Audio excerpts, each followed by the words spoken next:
Hello friends, তোমরা সবাই কেমন আছো? আশা করি ভালো আছো, আর আমিও ভালো আছি। 4:30টার দিকে উঠে আমরা স্নান করে রেডি হয়ে গেছিলাম তারাপীঠ যাব বলে।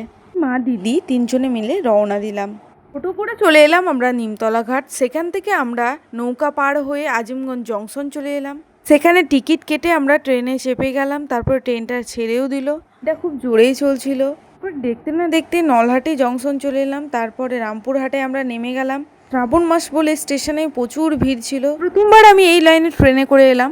জানো তো, ট্রেনের স্টেশনটা এত সুন্দরভাবে সাজানো ছিল, পুরো মনে হচ্ছিল তারাপীঠ। তারপর আমরা সেখান থেকে টোটো ধরে চলে গেছিলাম তারাপীঠ। এটা গেট, এটা সব সময় দেখার জন্য আগ্রহী ছিলাম আমরা। তারপরে তারাপীঠের ভেতরে আমরা প্রবেশ করছিলাম।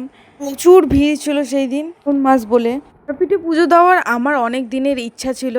মায়ের দর্শন করাও আমার খুব ইচ্ছা ছিল, পূরণ হওয়াতে আমার অনেক খুশি। তারাপীঠের পিছনে সাধক বামদেব ঘাট, সেখানেও চলে গিয়েছিলাম। যে নদীটা ছিল সেটা ছিল দ্বারকা। আমরা সেখান থেকে চলে যাই একটা স্কনে।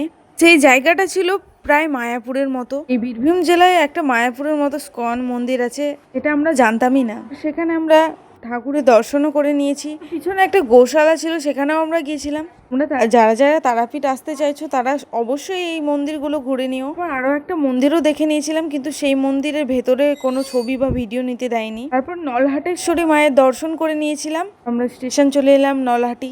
আমরা অনেক আগেই চলে এসেছিলাম, তাই আমাদেরকে কিছুক্ষণ বসে থাকতে হয়েছিল। তারপর আমরা বাড়ি চলে যাই। ভিডিওটি ভালো লাগলে অবশ্যই লাইক কমেন্ট শেয়ার করো। দেখা হচ্ছে পরে ভিডিও।